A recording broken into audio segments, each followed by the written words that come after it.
नमस्कार मित्रांनो, या व्हिडिओमध्ये आपण 8 आणि 9 ऑगस्ट रोजी झालेल्या वनरक्षकच्या पेपरमध्ये आलेले प्रश्न तसेच त्यांचे स्पष्टीकरण पाहणार आहोत। त्याचबरोबर या प्रश्नांवर आधारित पुढे होणाऱ्या पेपरमध्ये कोणते प्रश्न येऊ शकतात ते देखील कव्हर करण्याचा आपण प्रयत्न करणार आहोत। चला तर मग सुरू करूया। प्रश्न पहिला आहे, 2011 नुसार लोकसंख्येची सर्वात जास्त घनता कोणत्या राज्यात आहे? तर 2011च्या जनगणनेनुसार सर्वात जास्त घनता असलेले राज्य आहे बिहार। बिहार या राज्यात सर्वाधिक जास्त घनता असून ते आहे 1106 इतकी। आता सर्वाधिक घनता असलेले राज्य कोणते हे विचारलेलं आहे, त्यामुळे भारताची घनता किती आहे हे देखील विचारू शकतात। तर भारताची घनता आहे 382 एवढी। राज्ये त्याचबरोबर केंद्रशासित प्रदेशांमध्ये सर्वाधिक घनता कोणाची आहे, तर सर्वाधिक घनता आहे दिल्लीची आणि ती आहे 11,320 इतकी। आणि फक्त राज्यांचा जर विचार केला तर सर्वाधिक घनता राज्यांमध्ये आहे बिहार या राज्याची आणि ती आहे 1106 इतकी। आता सर्वात कमी घनता कोणाची आहे, तर सर्वात कमी घनता आहे अरुणाचल प्रदेश या राज्याची व ती आहे केवळ 17 इतकी। आता हे झालं भारताचं। त्याचबरोबर महाराष्ट्रावर देखील प्रश्न विचारू शकतात। तर महाराष्ट्राची घनता आहे 365 एवढी। महाराष्ट्रात सर्वाधिक घनता असलेला जिल्हा कोणता आहे, तर तो आहे मुंबई उपनगर हा व घनता आहे 20,980 इतकी। त्याचबरोबर महाराष्ट्रात सर्वात कमी घनता असलेला जिल्हा कोणता आहे, तर तो आहे गडचिरोली व घनता आहे 74 एवढी। तर हे काही महाराष्ट्र त्याचबरोबर देशातील घनतेच्या संदर्भातील काही महत्वाची इन्फॉर्मेशन होती, यावर प्रश्न येऊ शकतात। त्यानंतर पुढचा प्रश्न बघूया। प्रश्न दुसरा आहे, कोकण विभागात कोणते खनिज मुबलक प्रमाणात आढळते? तर कोकण विभागात बॉक्साइट हे खनिज मुबलक प्रमाणात आढळते। आता बॉक्साइटवर बरेच वेळा परीक्षेमध्ये प्रश्न आलेला आहे। त्यापैकी एक प्रश्न म्हणजे बॉक्साइट या खनिजापासून काय मिळवले जाते? तर बॉक्साइट या खनिजापासून ॲल्युमिनियम मिळवले जाते। तसेच असं देखील विचारू शकतात की ॲल्युमिनियम हे कोणत्या खनिजापासून मिळवले जाते? तर ॲल्युमिनियम हे बॉक्साइट या खनिजापासून मिळवले जाते। त्याचबरोबर दुसरा प्रश्न असाही येऊ शकतो की बॉक्साइटचे साठे कोणत्या खडकाच्या प्रदेशामध्ये आढळतात? तर बॉक्साइटचे साठे हे जांबा खडकाच्या प्रदेशामध्ये आढळतात व जांबा खडक हा कोकणात आढळतो, कारण जांबा खडक हा जास्त पावसाच्या प्रदेशात आढळून येतो। त्यामुळे कोकण विभागात बॉक्साइटचे साठे मुबलक प्रमाणात आढळतात। त्यानंतर पुढचा प्रश्न बघूया। प्रश्न तिसरा, सतलज नदी आणि काली नदी यांच्यामध्ये कोणती पर्वतरांग आहे? तर सतलज आणि काली या दोन नद्यांच्या मध्ये कुमायूं हिमालय ही पर्वतरांग आहे। कुमायूं हिमालयाची पर्वतरांग सतलज नदी आणि काली नदी या दोन नद्यांच्या खोऱ्यांच्या दरम्यान आहे।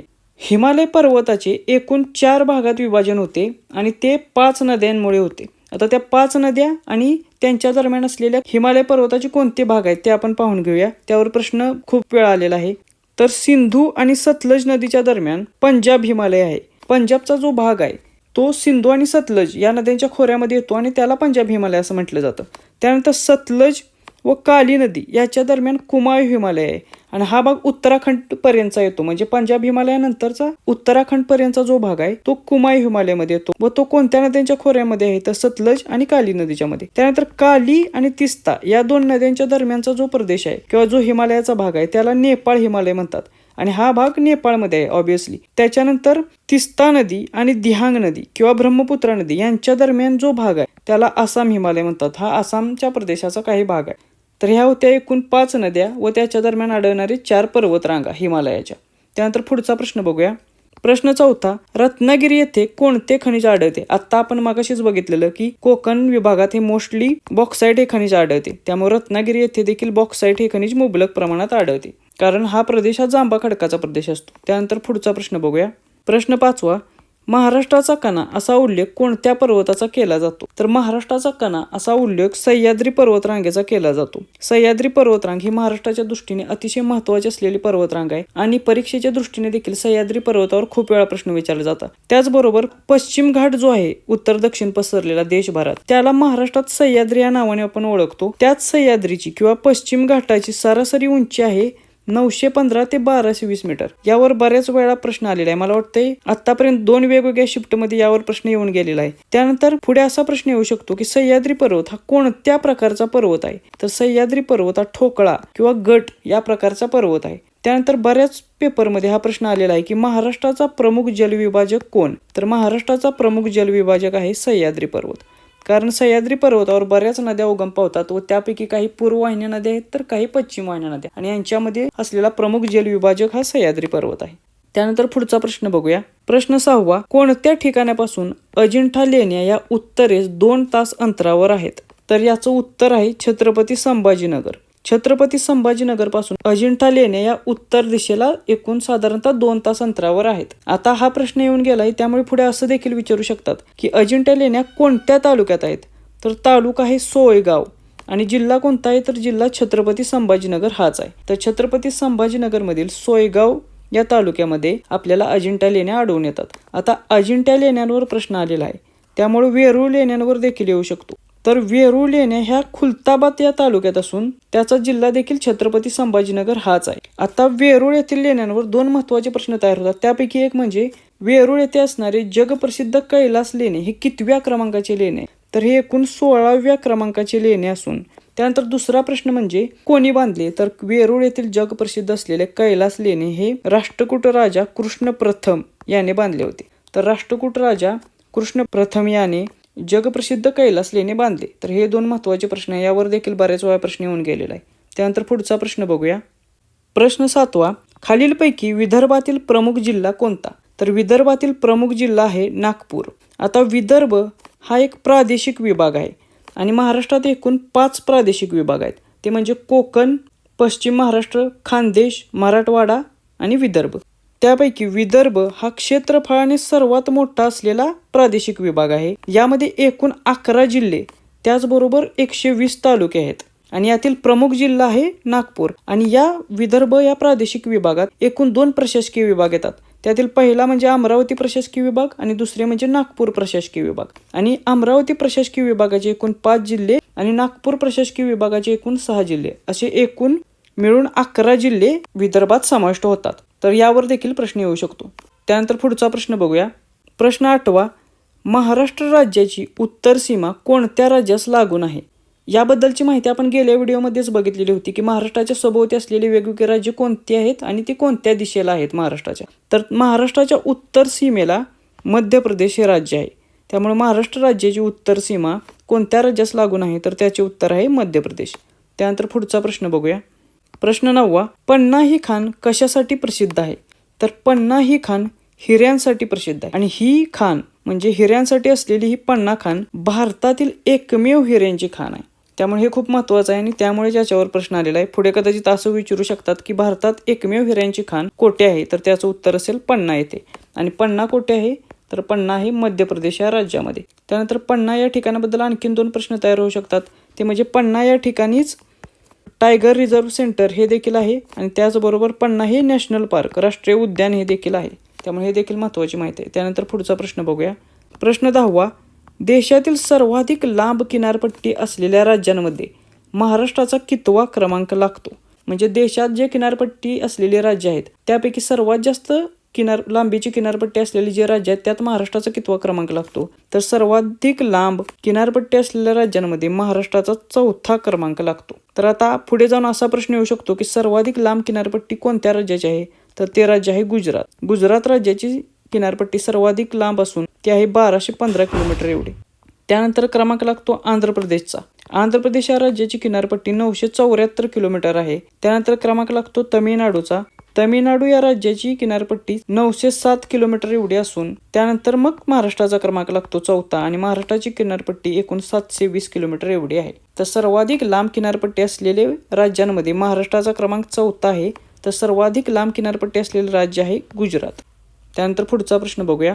प्रश्न 11वा, पश्चिम महाराष्ट्रामध्ये येणाऱ्या जिल्ह्यांची एकूण संख्या किती, तर पश्चिम महाराष्ट्रात एकूण 7 जिल्हे येतात आणि ते म्हणजे नाशिक, अहमदनगर, पुणे, सातारा, सांगली, कोल्हापूर, सोलापूर असे 7 जिल्हे येतात. आता पश्चिम महाराष्ट्रावर प्रश्न विचारला, याचा अर्थ बाकीच्या विभागांवर देखील विचारू शकतात. ते एकदा बघून घेऊया. विदर्भामध्ये एकूण 11 जिल्हे येतात.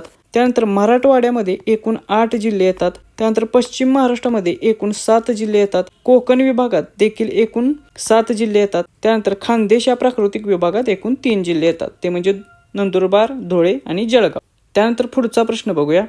प्रश्न 12वा, नांदूर मधमेश्वर हे अभयारण्य कोणत्या जिल्ह्यात आहे, तर नांदूर मधमेश्वर हे अभयारण्य नाशिक जिल्ह्यात आहे.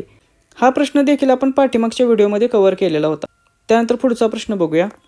प्रश्न 13वा, ताडोबा राष्ट्रीय उद्यान कोणत्या जिल्ह्यात आहे, तर ताडोबा राष्ट्रीय उद्यान हे चंद्रपूर या जिल्ह्यामध्ये आहे.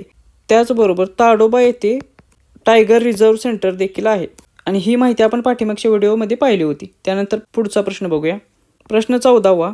20 जुलै 1924 रोजी स्थापन झालेल्या बहिष्कृत हितकारणी सभेचे संस्थापक कोण होते? तर बहिष्कृत हितकारणी सभेचे संस्थापक होते डॉक्टर बाबासाहेब आंबेडकर. डॉक्टर बाबासाहेब आंबेडकर यांनी 20 जुलै 1924 रोजी बहिष्कृत हितकारणी सभेची स्थापना केली होती. आता बहिष्कृत हितकारणी सभेचे संस्थापक विचारले, यानंतर पुढे जाऊन ते याचे ब्रीदवाक्य काय हे देखील विचारू शकतात. तर बहिष्कृत हितकारणी सभेचे ब्रीदवाक्य आहे, शिका, संघटित व्हा आणि संघर्ष करा. बहिष्कृत समाजाला संघटित करण्यासाठी त्यांनी ह्या संस्थेची स्थापना केली होती आणि त्याचं ब्रीदवाक्य आहे, शिका, संघटित व्हा आणि संघर्ष करा. तर यामध्ये अजून फसवा प्रश्न विचारायचं झालं तर ते असे विचारू शकतात की बहिष्कृत हितकारणी सभेचे अध्यक्ष कोण होते? तर याचे अध्यक्ष होते सर चिमणलाल सेटलवाड. बहिष्कृत हितकारणी सभेचे अध्यक्ष होते सर चिमणलाल सेटलवाड. तर डॉक्टर बाबासाहेब आंबेडकर हे कार्यकारी अध्यक्ष होते. त्यामुळे हा डिफरन्स लक्षात ठेवा. डॉक्टर बाबासाहेब आंबेडकर हे कार्यकारी अध्यक्ष, तर अध्यक्ष होते सर चिमणलाल सेटलवाड. त्यानंतर पुढचा प्रश्न बघूया. प्रश्न 15वा. सरदार वल्लभभाई पटेल यांनी नेतृत्व केलेला बारडोली सत्याग्रह कशाबद्दल होता?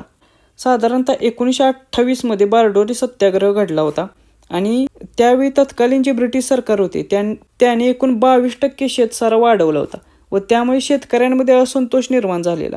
त्याचबरोबर ज्या शेतकऱ्यांना शेतसारा भरता आला नाही त्या शेतकऱ्यांची शेतजमीन देखील सरकारने जप्त करायला सुरुवात केली. त्यामुळे तेथील शेतकऱ्यांनी याच्या आंदोलनाचे नेतृत्व तेथील काँग्रेस कमिटीने आणि शेतकऱ्यांनी या आंदोलनाचे नेतृत्व सरदार पटेल यांना दिले. त्याचबरोबर महात्मा गांधींनी देखील त्यांना अहिंसेची शपथ दिली होती. त्यानंतर पुढे जाऊन मग हा सत्याग्रह सक्सेसफुल झाला. पुढे जाऊन असा देखील प्रश्न येऊ शकतो की वल्लभभाई पटेल यांना सरदार ही पदवी कोणी दिली?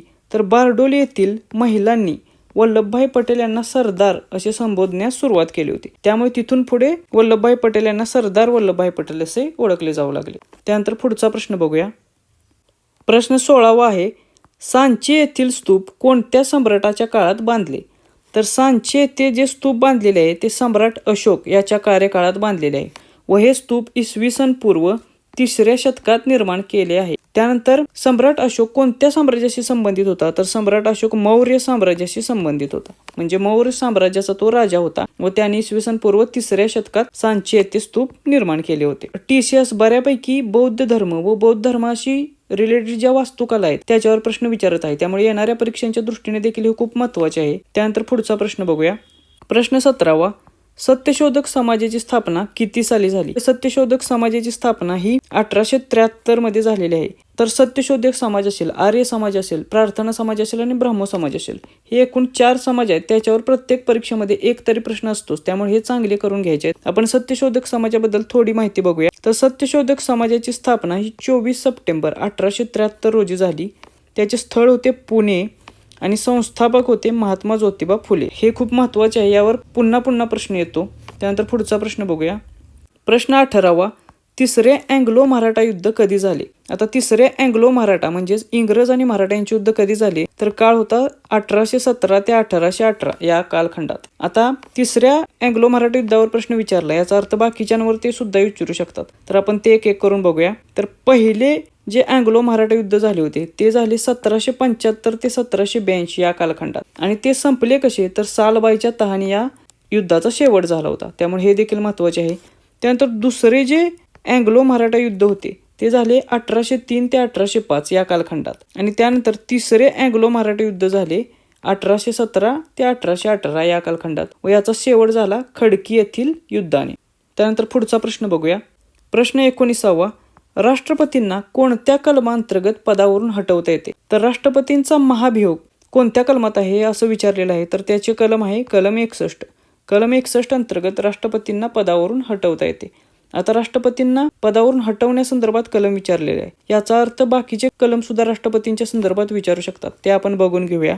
कलम 52 मध्ये भारताचे राष्ट्रपती या पदाची तरतूद आहे. त्यानंतर कलम 54 मध्ये राष्ट्रपतींची निवडणूक या संदर्भात तरतूद आहे. त्यानंतर कलम 56 मध्ये राष्ट्रपतींचा पदावधी या संदर्भात तरतूद आहे. कलम 60 मध्ये राष्ट्रपतींनी घ्यायची शपथ किंवा प्रतिज्ञा या संदर्भाची तरतूद आहे. तर कलम 72 मध्ये राष्ट्रपतींचा क्षमादानाचा अधिकार या संदर्भात तरतूद आहे. तर ही काही राष्ट्रपतींच्या संदर्भात महत्वाची कलमे आहेत. या व्यतिरिक्त ही आणखी कलमे आहेत, ते देखील महत्वाचे आहेत, ते देखील एकदा पाहून घ्यायचे आहेत. त्यानंतर पुढचा प्रश्न बघूया. प्रश्न 20वा. मूलभूत कर्तव्ये कोणत्या देशाच्या घटनेवरून घेतलेली आहेत? हा प्रश्न देखील आपण मागील व्हिडिओमध्ये कव्हर केलेला होता आणि याचं उत्तर आहे रशिया. मूलभूत कर्तव्ये भारताने रशियाच्या राज्यघटनेवरून घेतलेले आहे. आता कोणत्या देशावरून कोणती तरतूद घेतलेली आहे हे आपण पाठीमागच्या व्हिडिओमध्ये एकदम व्यवस्थित क्लिअर केलेले आहे. त्यामुळे इथे काही फक्त महत्त्वाचे पॉईंट आपण कव्हर करू. तर भारत शासन कायदा 1935 वरून आपण राज्यपाल पद हे घेतलेले आहे. त्यानंतर ब्रिटिश घटनेवरून आपण एकच नागरिकत्व ही एक महत्त्वाची तरतूद घेतलेली आहे. त्याचबरोबर कायद्याचे राज्य ही तरतूद देखील आपण ब्रिटिश घटनेवरूनच घेतलेली आहे. त्यानंतर आयरिश घटनेवरून मार्गदर्शक तत्व घेतलेले आहेत. त्यानंतर दक्षिण आफ्रिकेच्या घटनेवरून घटनादुरुस्तीची पद्धत अडॉप्ट केलेली आहे. हे देखील खूप महत्त्वाचे आहे, यावर देखील प्रश्न आलेला आहे.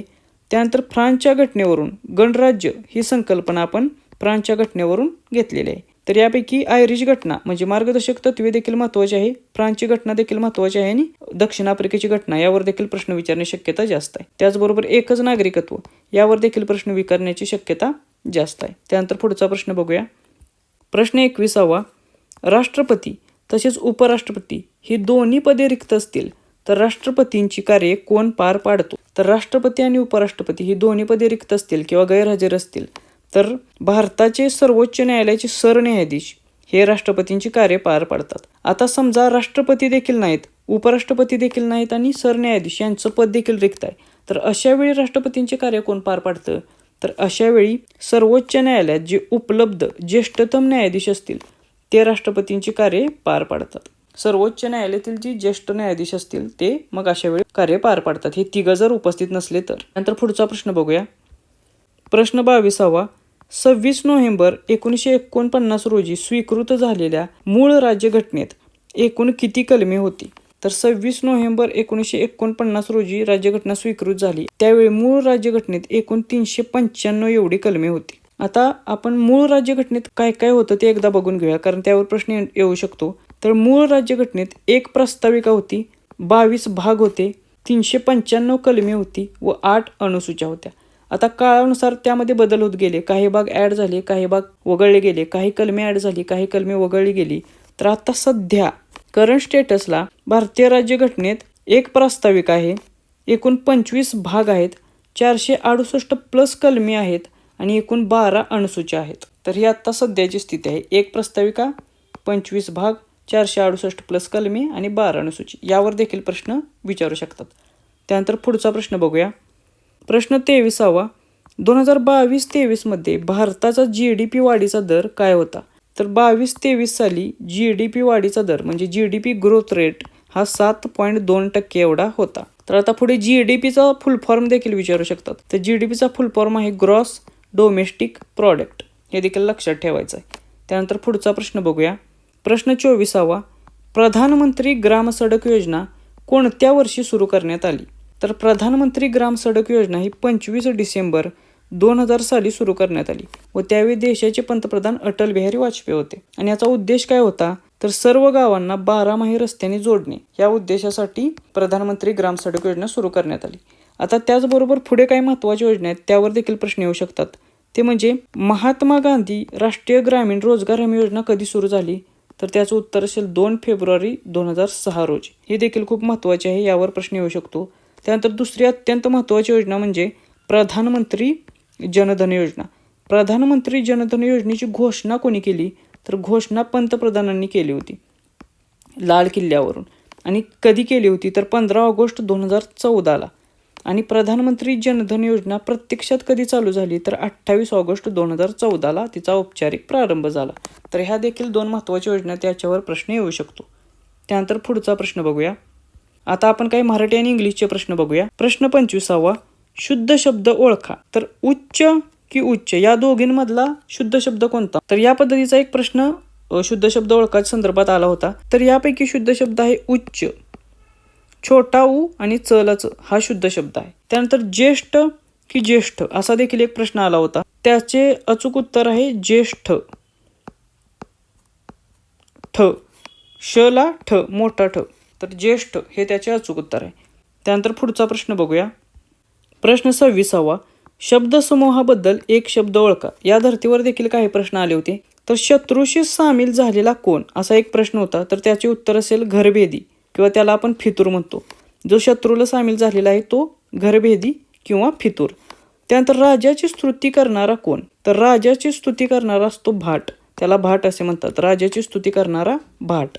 त्यानंतर आजीच्या घरात असणारी मडक्यांची काय? टिंबटिंब असा प्रश्न होता. तर आजीच्या घरात असणारी मडक्यांची उतरंड, त्याला उतरंड असे म्हणतात. त्यानंतर पुढचा प्रश्न बघूया. प्रश्न 27वा. खालील वाक्यप्रचारांचा अर्थ ओळखा. आणि ते वाक्यप्रचार होते जीवापाड जपणे. आता जीवापाड जपणे म्हणजे मायेने सांभाळणे. जीवापाड जपण्याचा अर्थ होतो मायेने सांभाळणे.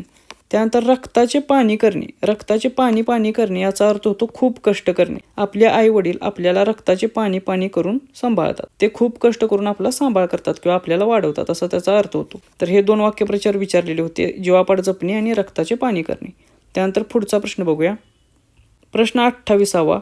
खालील म्हणींचा अर्थ ओळखा. तर बुडत्याचे पाय खोलात ही एक म्हण विचारलेली होती व त्याचा अर्थ आहे ज्याची अधोगती होते त्याच्यावर अधिकाधिक संकट येतात. म्हणजे एखादा आधीच संकटात आहे तर त्याला अशी दुर्बुद्धी सुचते की त्याच्यामुळे अजून संकटे त्याच्यावर ओढवली जातात. तर बुडत्याचा पाय खोलात याचा अर्थ ऑलरेडी तो संकटात आहे आणि तो अशी काही कृत्य किंवा अशी काही गोष्टी त्याच्या हातून घडून जातात न कळतपणे की त्याच्यामुळे त्याच्यावर आणखीन संकट येतात. त्यानंतर पुढची एक म्हण होती की खाईला काळ आणि भुईला भार. तर खाईला काळ आणि भुईला भार याचा अर्थ असतो निरुपयोगी मनुष्य, म्हणजे जो कोणताही कामधंदा करत नाही, फक्त बसून खातो.